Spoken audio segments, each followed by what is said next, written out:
we're quite fickle beings, really, when it comes to the web these days. There's very little loyalty. So what happens is any bit of friction, if I know that there's a lot of competitors out there, then I'm going to go straight back to Google.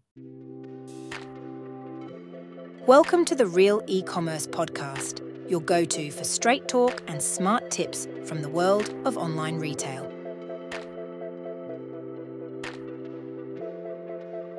So we're going to be talking about more than just colour today, but consider this. So the research done by the Institute of Colour, or Institute of Colour Research. I'm delighted that there is such a thing out there. Sounds very fancy. They reveal that people make a subconscious judgment about their environment or a product within 90 seconds, and 62 to 90% of that assessment is based on colour alone. Have you got any colour no-nos that you know of? I know there's been some like extensive research into button colours and red being an obvious one that you shouldn't do. But have you got any immediate colour no-nos when you land on a site, Damian? That's a good question. I don't think so. I think obviously not really bright, garish colours because it depends on the context, right?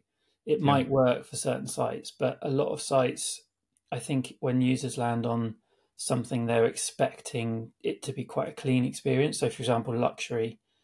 If you look at luxury sites, a lot of them are very white, white with black text. It's quite simple. But what really brings the colour is the imagery. So really high quality, big images. So in that example, the colour is brought through the image, and you can have as garish, bright pinks and purples or whatever, because it's a single image that isn't the surrounding colour of the website, if that makes sense.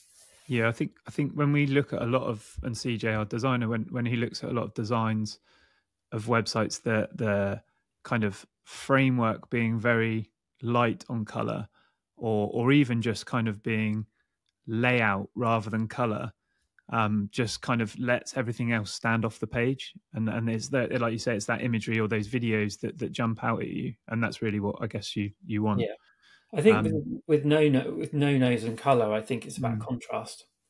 So that's the thing that typically I would be looking at is the contrast in the right way so that you can actually read stuff.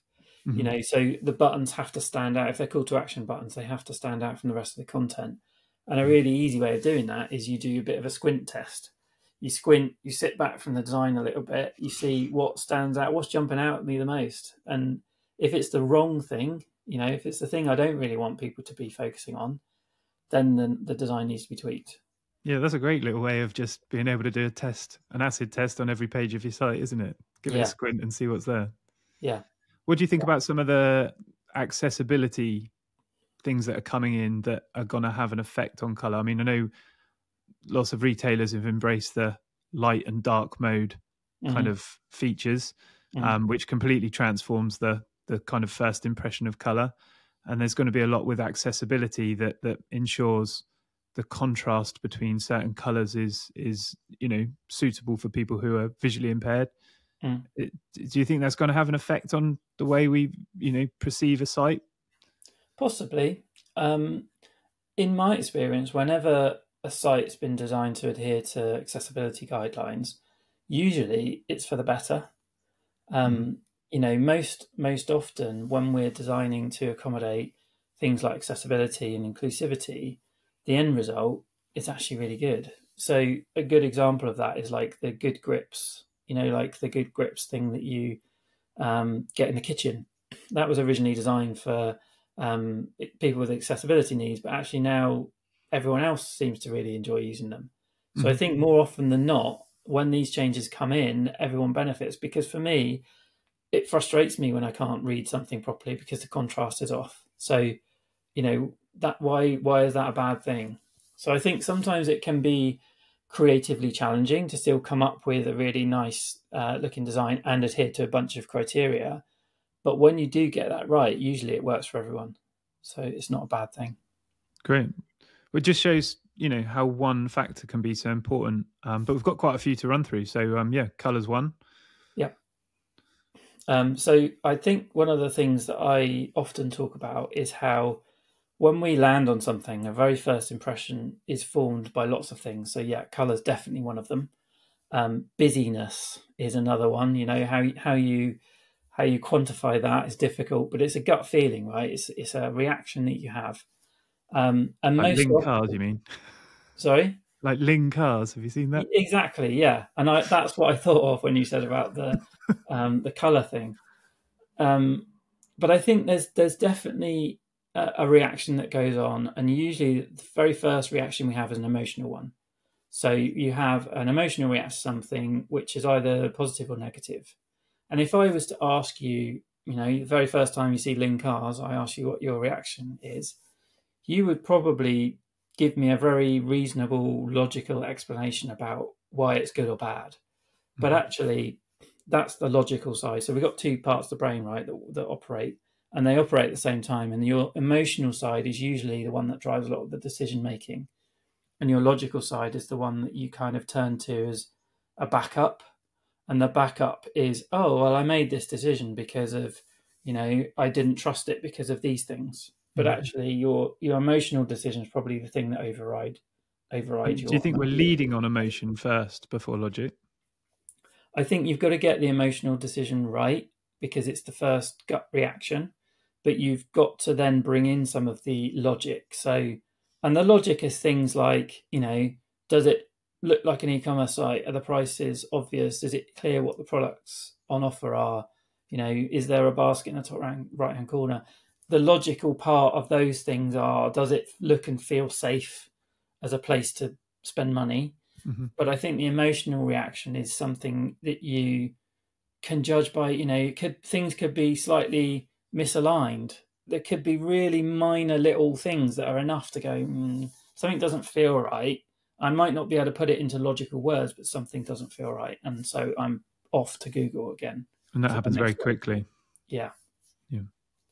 Well, we spoke about e-commerce imagery in episode 5, and like the emotional design, sort of use of colors, shapes, imagery that evoke positive emotions, that has a kind of very big effect on the overall user experience. I was just thinking of an example where, like, standardizing the images or drawings that you have in maybe like an infographic, that would sort of make things more consistent and more visually appealing, rather than using like different images for each part. Let's say you're putting like a recipe or ingredients together, and you've got lots of different images all shot with different backgrounds of all the different, you know, ingredients, or you've taken the time to create like outline sketches of each piece of the ingredients and standardize it and make it more consistent. I guess emotionally, and how you feel about looking at something like that, we all love looking at symmetry, we all love looking at things that follow a form or a function. That standardization, I think, plays into our emotional response to websites. Yeah, I would agree. I think there's something about, you know, if all of the images are of a similar contrast and they're similar sort of size, shape, color, focus, all of those little things, we probably don't consciously perceive that. Like, we're not looking at them going, oh, that image is standing out, that looks a bit different. But subconsciously, we are processing all of that information that's giving us a feel of, is this a high quality site? Is this a lower quality site? And those things can affect our willingness to spend money. And this, you know, we mentioned luxury before, is heightened with things like luxury because you're expecting really high quality stuff. But actually, there's loads of examples where, you know, you see a bunch of images that just don't feel like they belong together. And, you know, all the product images, you know, sometimes it's a tiny little image and then the next one is massive and then the next one's not very good quality. And, you know, that all these little things just give you that sense of, I don't know if I want to stick around right now and spend my hard-earned money on that. So I think, you know, our previous experiences drive a lot of this. So if we've been shopping around and we've been looking at lots of, I don't know, gardening websites, right, we'll come to expect a certain type of image, a certain quality, a certain layout. And when we meet something that doesn't match that, that can throw us off a bit. Sometimes it's not always for the bad. You know, if we're seeing something, oh, this site's totally different and new, but it's got all the right elements and it's making me feel safe and everything works, then that's great. But I think sometimes you can go against the grain and come up with something that actually provides a jarring effect and it feels off and it doesn't feel familiar. And that's when I think using our sort of mental models and previous experience can necessarily go against the design. And you can start to think, actually, I'm not sure, this might feel like there's too much effort for me. Yeah, and you touched on it then, and you know, mental models obviously play a big part in first impressions. You said you arrive at the website, something feels a little bit off, so you go back to Google and try and find another website that feels, you know, more how you expect it to be. Yeah. I remember when we did our training that we did last year, that you described the mental models as, imagine walking into a restaurant. So come away completely from websites, come away from e-commerce. Can you go through that restaurant one again? Yeah. I love it as an example. Yeah, I use it a lot. So if you imagine going to, I don't know, you're going out for someone's birthday or something, and you go into a slightly more posh restaurant. There's a certain level of things that you expect, right? So you usually wait to be seated. You have to book in advance. Wait to be seated. They might take your coats initially, then you sit down, then you look at a wine list, and then you'll order starters and main, and then, you know, you'll get desserts later on. You'll decide that, you know, later. So there's a set of kind of preconceived things that are going to happen. And it's like an order to it. You're familiar with that order, right? Yeah. And what interests me about this is no one ever sat you down and taught you how restaurants worked. At least they never did for me. You just learn through experiencing it. And your mental model is formed through your previous experience.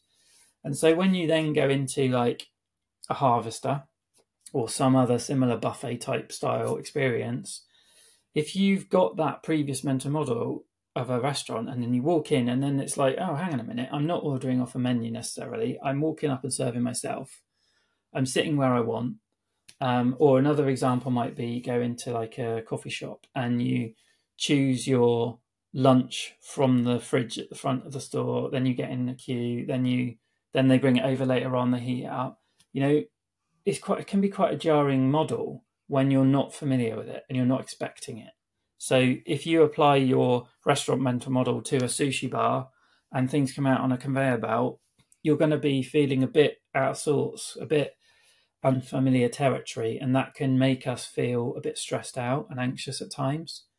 And so when you apply that to, you know, an e-commerce site, if you're going in and expecting an Apple-like experience of big images, lots of white space, you know, taking me through an experience of a product, and then you're getting something quite different to that and unfamiliar, then we're quite fickle beings, really, when it comes to the web these days. There's very little loyalty. So what happens is any bit of friction, if I know that there's a lot of competitors out there, then I'm going to go straight back to Google, because I can't be bothered to spend the energy on something that I know I can get elsewhere.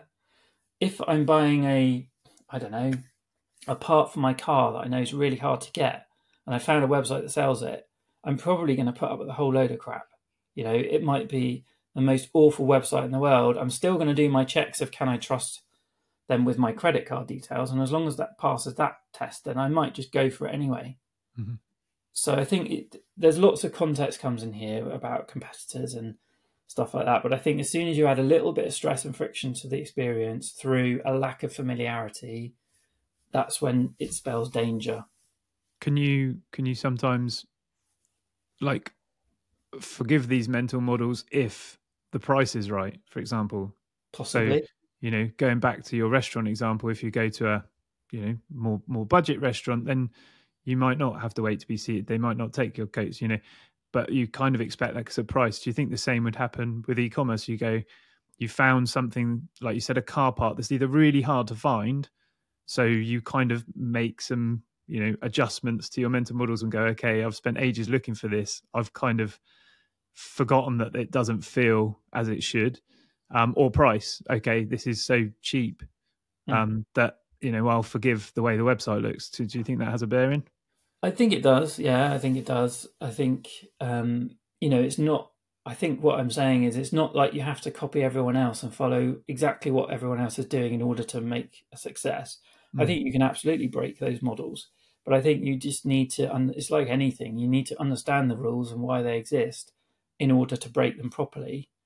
So yes, I think if price is an issue, or I don't know, if they can get it to me a lot quicker, then I'm a lot more willing to be accepting of something a bit different. But I think the checks and balances will be in there in my mind of, okay, it's less money, there's a benefit to me getting it, but is all the right things here? If the design is completely different to what I've experienced before, and I can't find things as quickly, and maybe the images are not quite amazing, and I think I would be asking myself, is it worth the extra money saving? If something doesn't feel right, often, it can start to trigger those things. Can I trust it? And as soon as you ask that question, you're probably not going to, or you're going to have to take a risk. Do you think the sites we use the most add to our mental models? So, we expect maybe the search to work how Amazon does, or the ease of purchasing to work how Amazon does.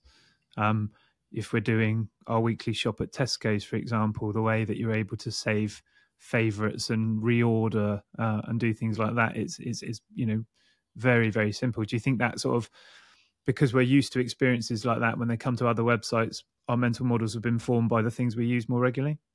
Definitely.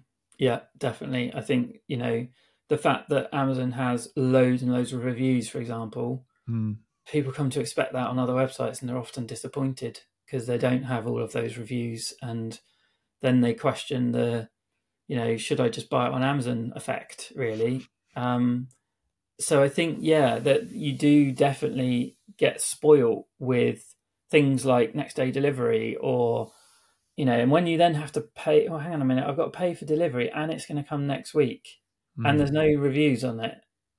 You do start to question all of those things. So I think, we can't help but be spoiled by other experiences. And if they're really, really good and they've really upped their game, then we're going to start judging, people with lesser budgets by the same criteria that we're experiencing elsewhere. So it puts people at a disadvantage, which is a shame. But I think that is just the reality of where we're at. Same as if you went into a restaurant, right? And I don't know, they had such an amazing way of dealing with you, and you go to another restaurant and you think, actually, I wish they would do it like that other one. So I think it's natural for us to do that. Like they've raised the bar. Yeah. And it probably also raises our frustration when it's not at that bar. Yes. So you've got one side making your expectations and mental models higher, and on the other side, you're gonna, if it's not there, you're gonna feel more frustrated. And loyalty plays into that, doesn't it? Because if you are pleased with the consistency and with the way that a site delivers things like search, or like we said, favorites or reordering or whatever it is that's raised that bar, you're likely then to become more loyal to that site if it's something that you would purchase more than once. Yeah, I mean, loyalty is a funny one. I don't really think it exists in a lot of cases. I think Amazon is one of probably the standout examples where we're so familiar with that model. It's like a complete no-brainer because we know we can pretty much search for anything and find it on Amazon. But if you take that out of the equation, I don't think many people are loyal to other sites unless they're doing something different, or they're offering products they can't get elsewhere, or the customer experience is somewhere, above and beyond another experience. Yeah, I was thinking of one away perhaps from traditional e-commerce, but like Ryanair, for example, they have got a monopoly on flights pretty much. So certainly if you live near certain airports, it's kind of them or don't go. Yeah. But it doesn't stop them innovating on their platform and trying to build in loyalty and trying to build in new features that make the process easier.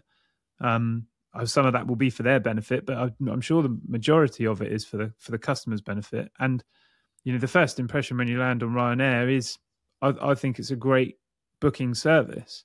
It's very easy to find out prices and things like that, and schedules and flights. So yeah, they've obviously worked on loyalty.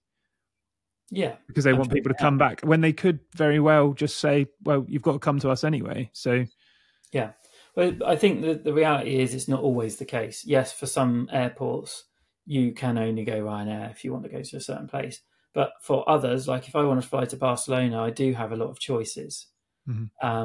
And where I have a lot of choices, then I don't have to go with Ryanair. I can go with anyone I want. And then I will play that game of weighing up the cost versus the experience versus trust, And so I think they have to get up their game in that sense. But I think also with Ryanair, they want to sell flights at the end of the day. So they want to make your booking easy. They want to make it easy for you to find where you want to go. So yes, I think that makes sense that they're going to keep innovating. So if they've got no experience of your brand or website, you've almost got like a loyalty meter. That's going to be really low, isn't it? Like, I don't have any reason to stay at that point. And my first impression is going to have a kind of very big impact because I've not been there before. Whereas if I've used the site more regularly, perhaps my first impression radar is a lot lower and my loyalty radar is a lot higher. Is that something you'd think? Yeah, I think so. I think that's definitely fair. I think when people haven't heard of a brand and, they're looking through the search results on Google and they're deciding whether to kind of click, there is a little filter that goes on straight away, which is, I've never heard of these people. So, that's a barrier number one. But then when they hit the site, it's got to feel familiar quite quickly. That this has got to feel safe, familiar, and it's got to show me the value in what is it in place. Why would I spend my time here as opposed to a brand I have heard of? Because a brand that I have heard of almost instantly scores trust points. Whether that is valid or not is a whole nother debate. But the fact that I have heard of them and they register in my brain as somebody I know, they instantly get trust points. And so then they don't have to work as hard to get my business. But when it's somebody I've never heard of, I think what I consistently see is people are a little bit unsure. And that can go away quite quickly if when they land on the site, it feels really well designed. It's very obvious and clear where they go. Navigation's easy. The value proposition is there in your face and very obvious. It's like it's like hurdling. You've jumped a series of hurdles. Now they're on the home straight to the finish line. I think that works. But if you've got anything that gets in their way, and it can be real minor stuff. I've seen this on many occasions. It can be, don't like the colours of the website, right, I'm off. It can be really basic, annoying things. But I think when there's enough there and you can see the value, then they will proceed. And when you are making that first impression, a lot of people are really keen on doing that trust with content. But sometimes when you land on a website for the first time, you're not really engaged with the content. You're doing, like you say, your mental models, your checks, does it feel safe? Is it what I expect to see? Like, do you think there's a split of people that look for content more than those visual cues, or do you think we're all geared to look visual cues and then content? It depends what you mean by content. Well, worded content, like text-based content. Right. Talking about their values, their reasons to buy from them as a business. Yeah. That can provide a lot of trust and potentially loyalty if they've realized that they've got experience in the sector, maybe a long history of doing what they do. Yeah. And maybe more so than the familiarity of the layout, which you would get from the mental model. Yeah.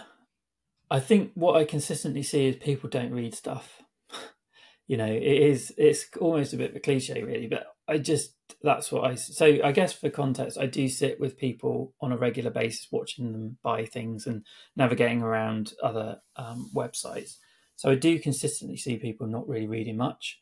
I think if it's clear headline, it's clear, large text, short number of words as a header image, then maybe they're going to read that.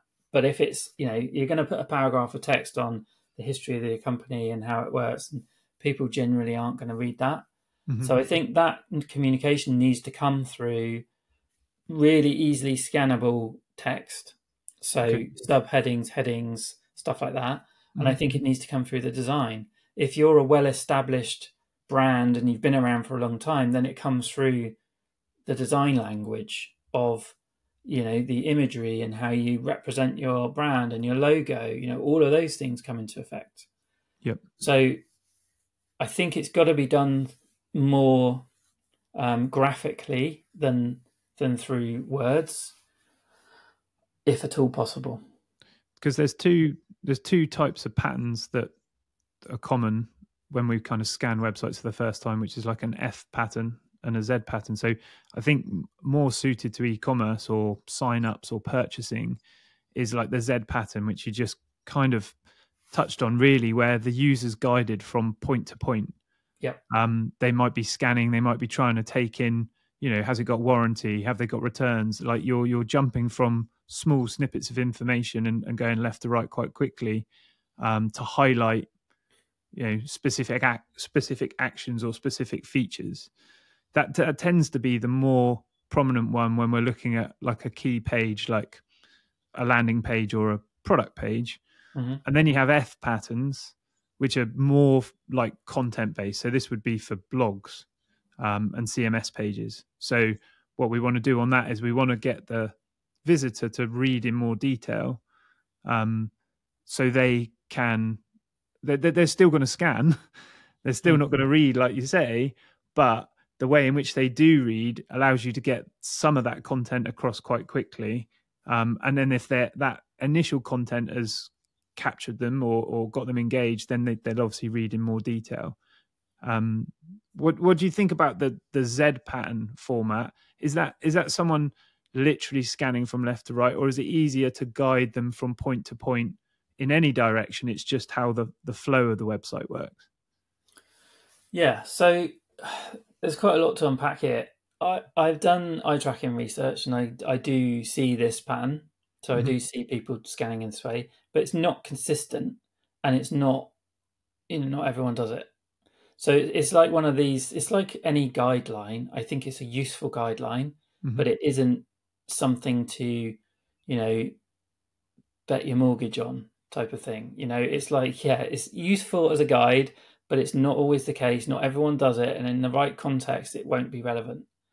So what's a really good irrelevant example? Good question.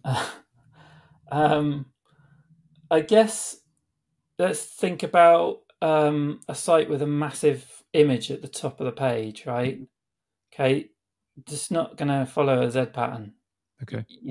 As you scroll down the page, maybe you might start to follow that. But I think it's a useful model to think about. You need to guide people's eyes to the right content. And I think that thing that we talked about at the start with the squint test, are the right elements guiding people to, if you think of a product page, product image, description, buy button, is that feeling like the right guide, or is there something on the left-hand side, for example? So let's say your buy button and your product description on the right. Is there something on the left-hand side that's really capturing people's attention? And so that isn't necessarily a good thing, depending on the context. But if it's something that isn't relevant to buying and the product, and maybe it's a promo for another product, I don't know, that isn't necessarily a good thing, because it's drawing people away from their natural pattern of the eye scanning down the page. So I think it's all useful context to think about, how does the design feel? Are we guiding people to the right decision?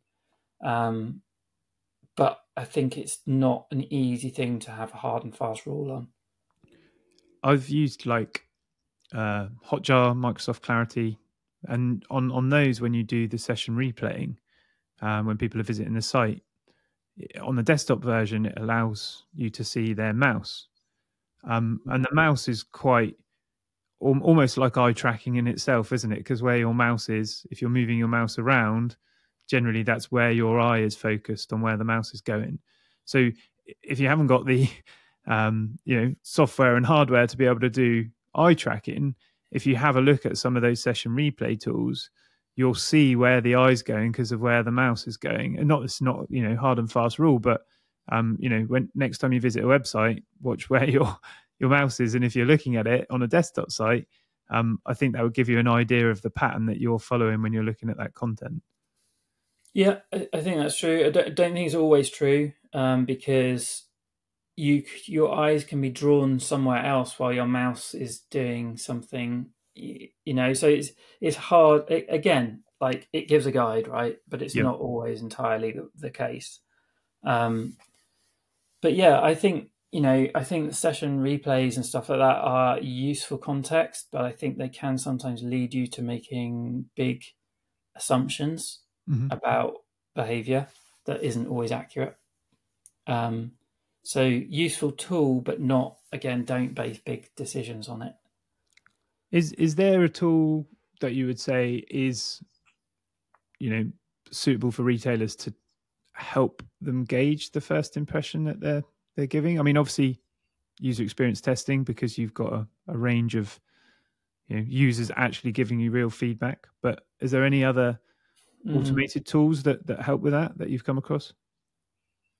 Not that I would rely on properly, no. I'm probably going to sound like a right dinosaur, but I think there's a lot of tools that have been put in the market to make money for the tool for the tool maker. Sure. And actually doesn't deliver on a lot of the promises that they make. And I think there's an over-reliance upon tools in the design industry at the moment, that there's an assumption that, we just need a tool to fix that. But actually, in my experience, there is no substitute for watching people buy from your site and try and navigate and find the products they need. I don't think there's a substitute for that. And so the amount of money and energy you put into those tools, if you actually sat with 5 people and watched them use your website, you'd learn a hell of a lot more.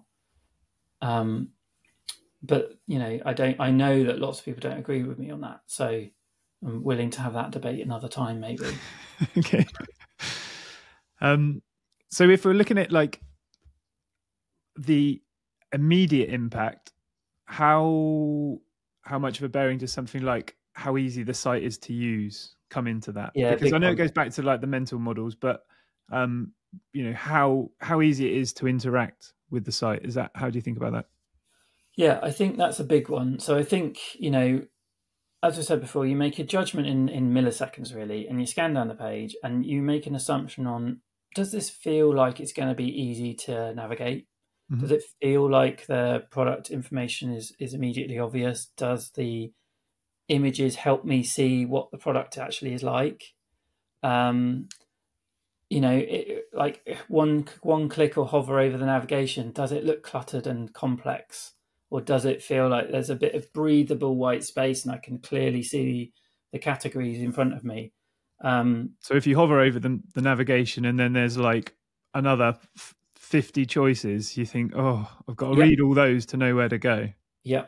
And it's so I think what we are very good at is our brains use energy, right, in our body, and anything that feels like our brain is going to use more energy doing it, we make a judgment on whether it's worth doing.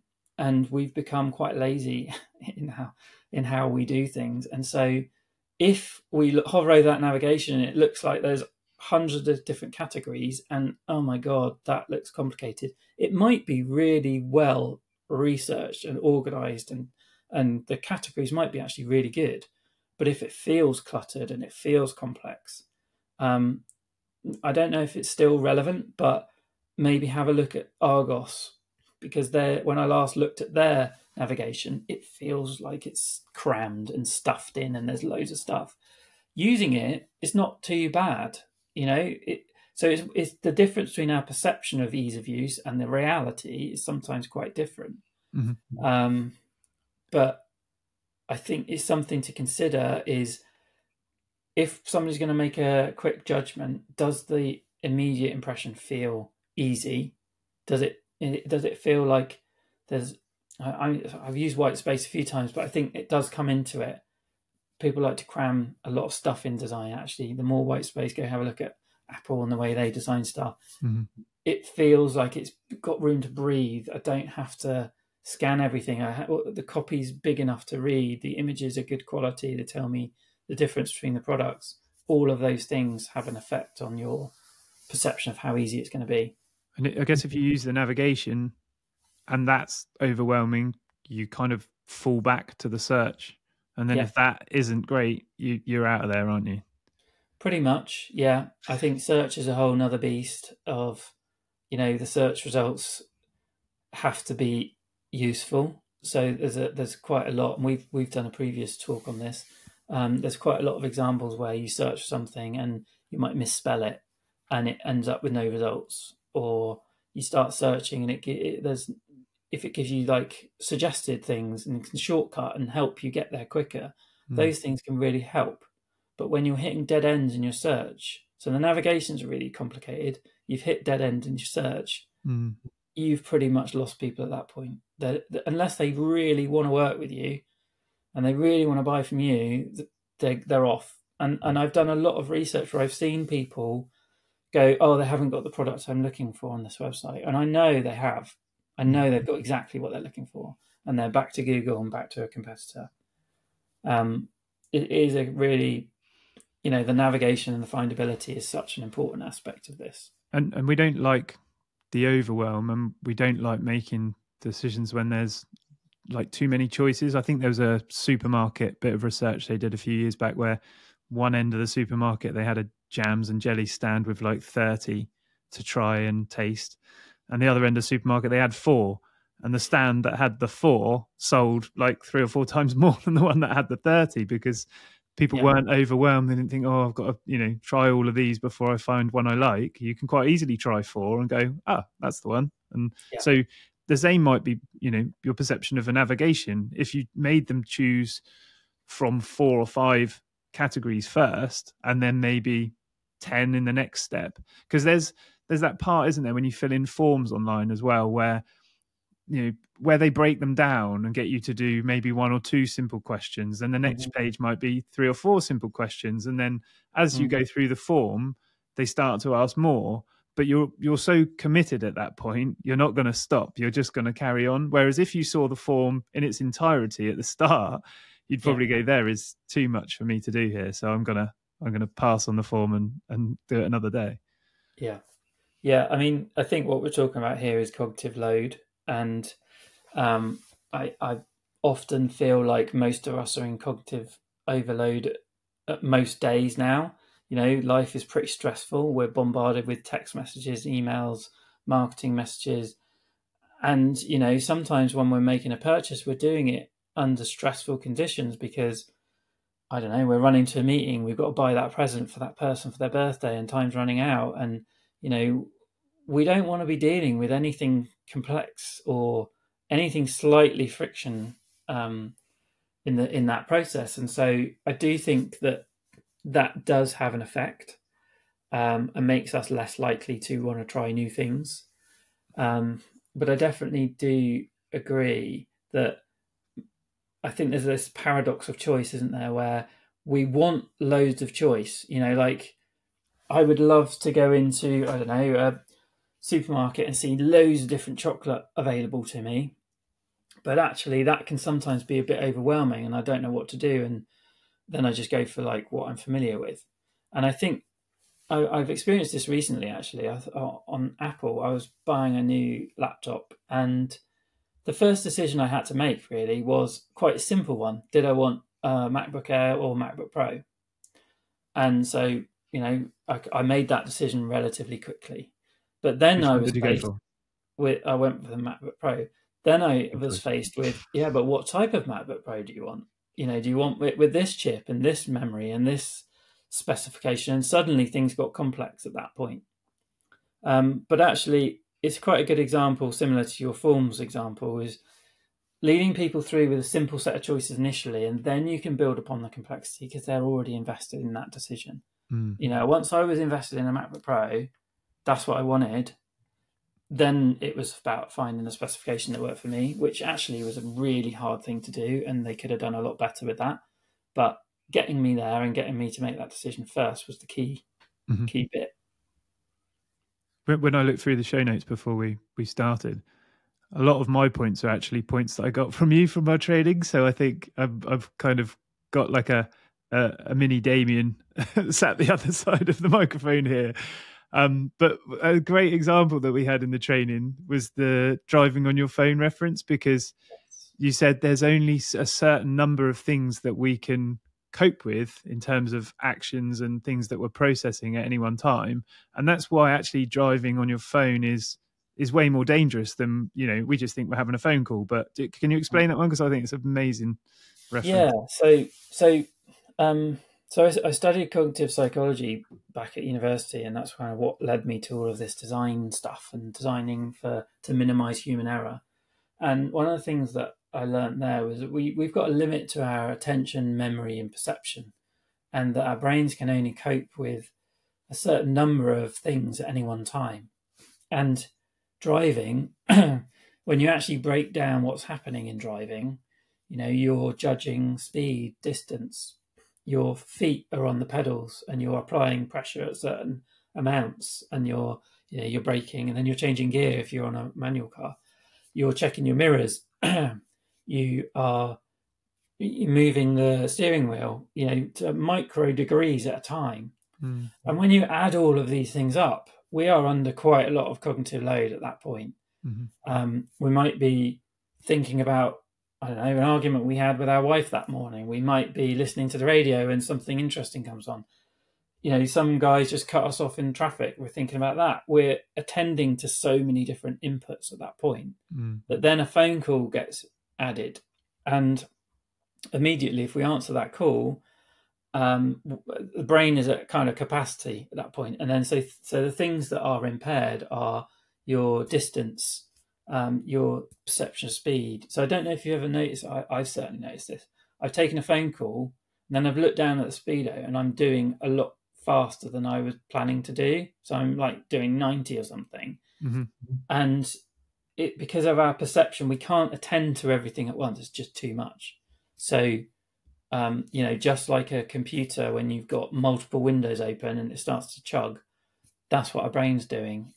So we are often in that sort of, not always cognitive overload, but not far off it. So you introduce one or two new things and that's it. We can't cope with it. Okay. Yeah. I think when you're driving, you definitely feel like you're saying all of those other sensory things are happening. And then when you take the call, sometimes when you're on a phone call, and I find this sometimes with podcasts, actually, you're transported in your mind to playing out that call, or you're transported in your mind to listening to that podcast in depth. And sometimes you think, I can't remember where I've driven for the last 10 minutes. I know I've done it, but it's almost like an autopilot's kicked in, isn't it? Yeah.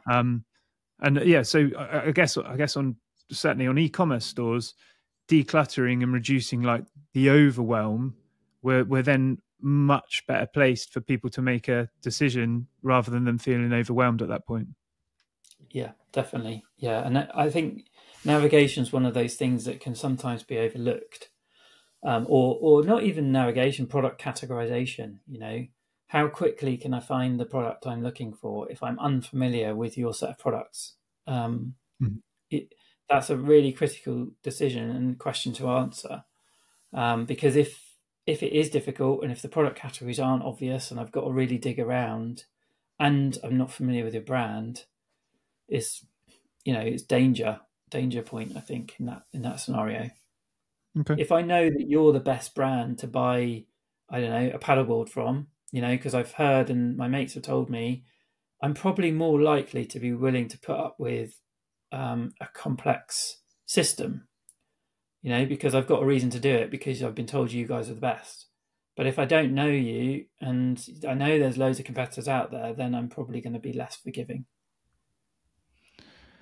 So the bit that I've also gained from you here, so apologies for using one of your references, but when we interact with a site, we can sometimes be given like a visual impression that there's a perceived value of work happening in the background.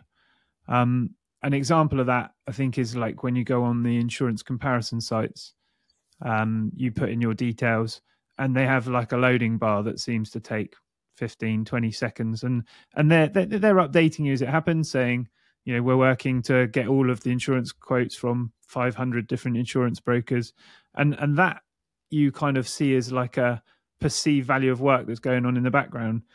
I think the reality is that those insurance quotes are pulled through in a matter of milliseconds. And what they're trying to do at that point is make you feel more invested in the process. Mm. Is that a good example of like a micro interaction which would help retain the customer after you've made that first impression? Like if you did a poll or a quiz or you went through a questionnaire that then helped find a selection of products, you feel like the system has done some work to help curate a list for you and make it more personalized. Yeah, I think so. I think we we place value on exchanges, and if I'm exchanging my information with you, for example, and you're giving me something of value back, then I'm going to be okay with that. Mm-hmm. So if I've just given all my details, so the insurance example, I've just given you all my details, and then you're instantly delivering back the results, I'm going to be like, well, was that really personal? Was that just, did you already have that list? Whereas if you're taking a little bit of time to chug away and churn, and we're doing all this great work, which is what the messages come up with, we're checking the market for you, and we're scanning, I don't know, X hundred of different providers. It makes you feel like, okay, there's been a value to the effort that I've just given you. Great, I'm more invested. Yep. So I think, if you can, in the e-commerce environment, I don't see it that often, but if you can make an effort to, I guess, understand me and what I need. So in that paddleboard example, right, if there was a little quiz or something, that a wizard that took me through a couple of questions of, am I an amateur? Yes, I am. Have I done it before? No. Am I going to be doing it with kids or a dog on board? I'm making this up, by the way. I've got no idea. Am I a certain height and weight? Yeah. Then these are the options you need to be looking at. And that, I would put value on that, as opposed to just give me a list. So there's a great, it's not quote, there's a great term that gov.uk use for their design principles. I can't remember the right wording for it, but it's effectively do the hard work so users don't have to. Yep. And I think that's such a great guiding principle that, it's like the navigation I was just talking about. If you do the hard work to make it easy for me as a customer to quickly see where I need to go, then you're going to be way ahead of competitors that aren't doing that hard work in the background. And are there more subtle, like micro interactions that would have a value like that, where the customer might feel like the site's being more responsive, or it's kind of like re-engaging back with you? So like things like button animations, or loading bars, or like we said, polls and quizzes. Do you think that when you're trying to create a first impression, feeling like you're interacting with something that's interactive rather than static? Yeah.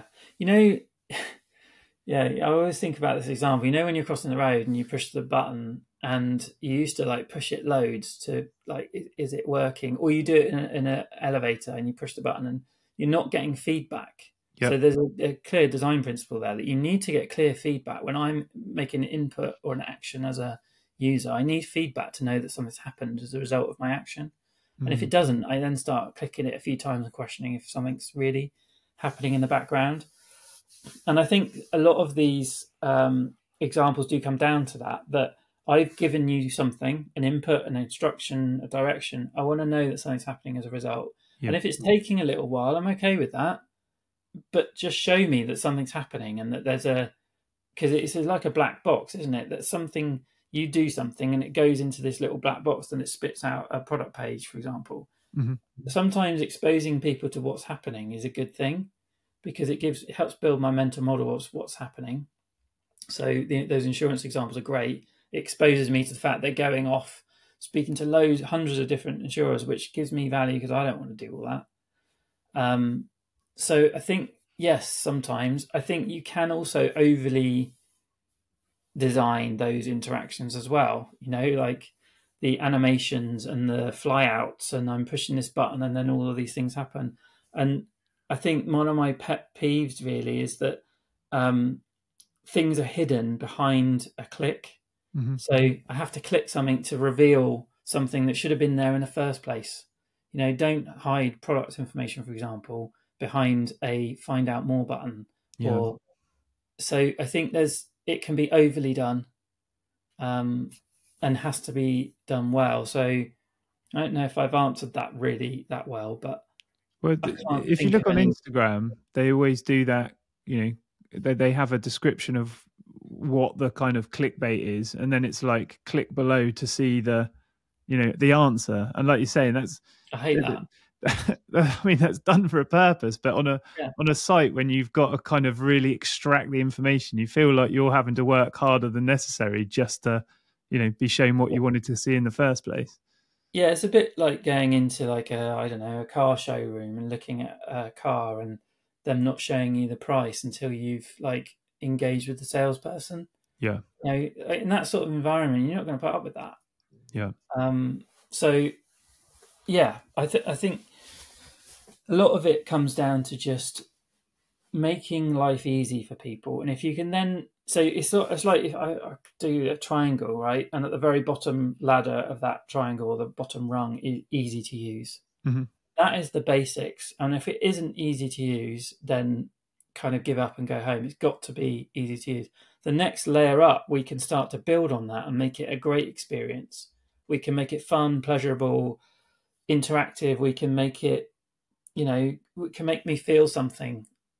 That is the next layer. And then, the really top rung is you're predicting what I need. You're anticipating my needs. You're giving me everything I want, and you're making it pleasurable too. Mm-hmm.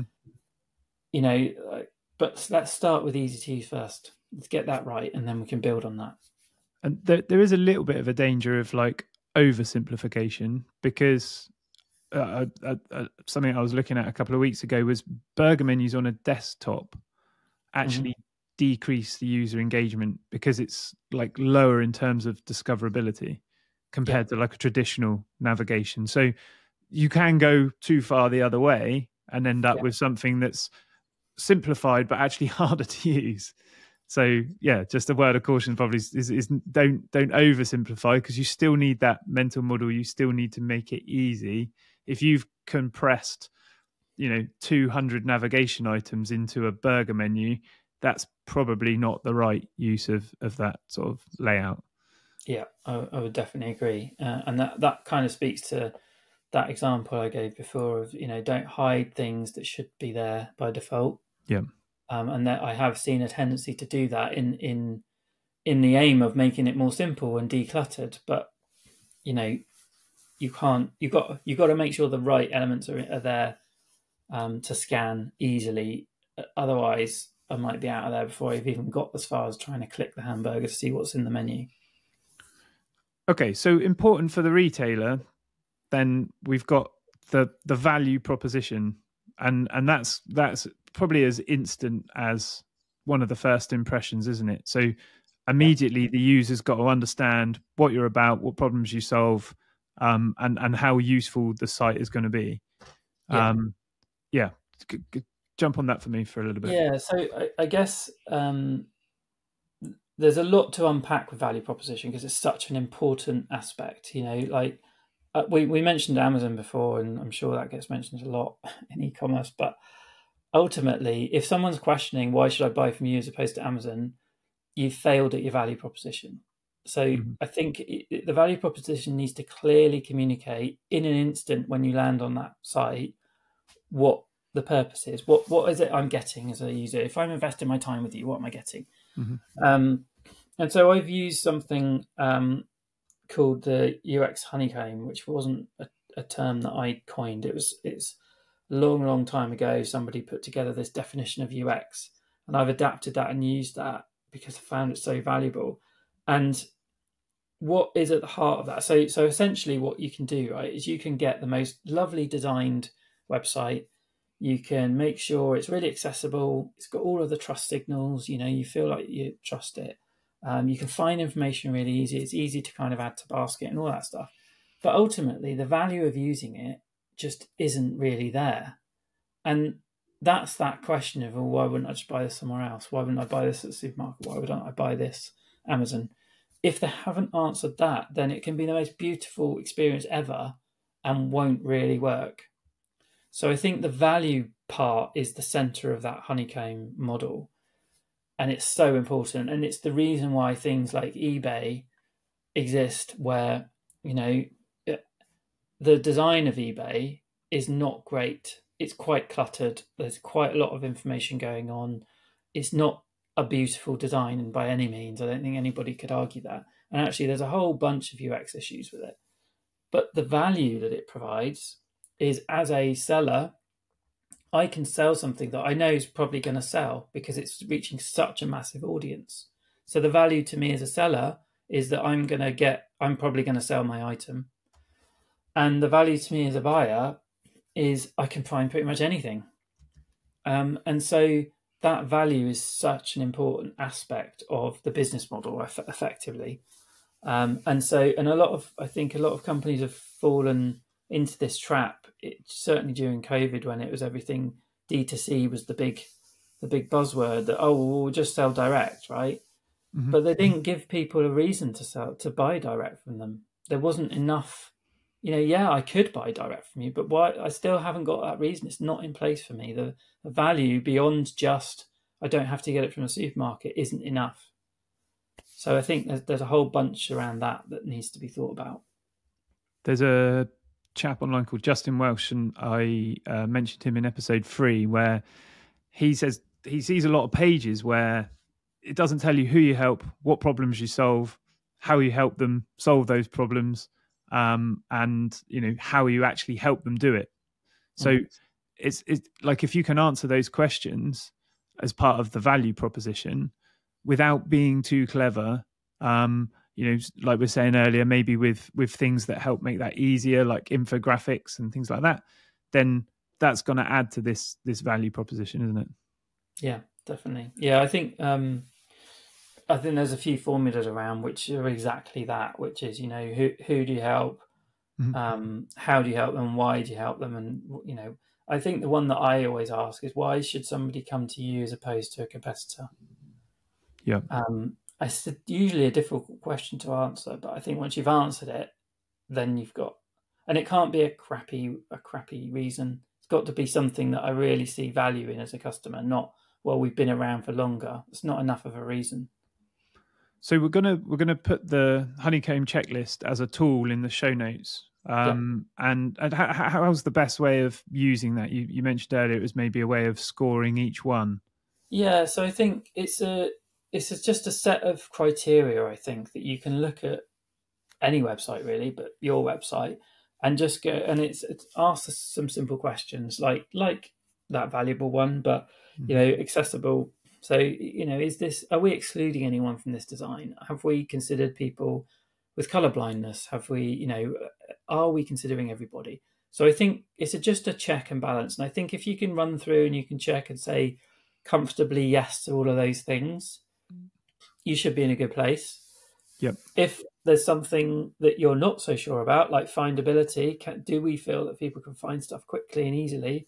Mm-hmm. If you've got a question mark on that, then that is worth further investigation, because any one of those can trip somebody up and make them go back to Google or a competitor. So if you can sort of run through those and make sure you've covered them all, then it's a simple checklist. I've got 2 versions I'm working on. One is like a simple download checklist print off type thing, mm-hmm. and another where you go through and you can rate things out of 3 on certain questions.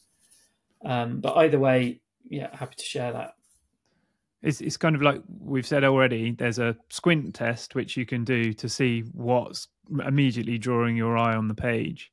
Mhm. And then this is kind of like the detail, isn't it? So this is something useful. Is it desirable? Is it usable? Is it valuable? There's like 7 in this checklist that we've worked on together. And you're gonna refine that and put something in the show notes for people to be able to use on their site. So really, it's a kind of takeaway for anybody listening. If you're in that sort of retail e-commerce space, you'll be able to use both those tools and hopefully make some changes to the UX for the better of the store. Yeah, and I think also, one thing that I was going to add there is I'm more than happy, if we're talking about first impressions, I'm more than happy to take a look at somebody's website if they want me to, and give a kind of short 2-minute video back on what my first impressions were and where I feel like things could be improved. I'm not going to charge any money for that. So if somebody wants to take advantage of that, I'm more than happy to do that. I think the link should be in the show notes of how to get in touch with me. But if you go to makehuman.co and you can contact me there, I'll be quite happy to do that. Perfect. Well, hopefully we've made a good impression today, and now it's time for you guys to go and work on your customer's first impression. If you've heard any snoring through this, by the way, it's not me. It's my little dog here just having a little nap. So I apologise for any snoring noises you may have heard during this. You may have heard some sniffing from me because I'm full of hay fever. So yeah, brilliant. Good combination. Yeah. Perfect. Thanks very much for joining us. It's amazing. Follow the Real eCommerce podcast and visit realagency.co.uk for more e-commerce content like this.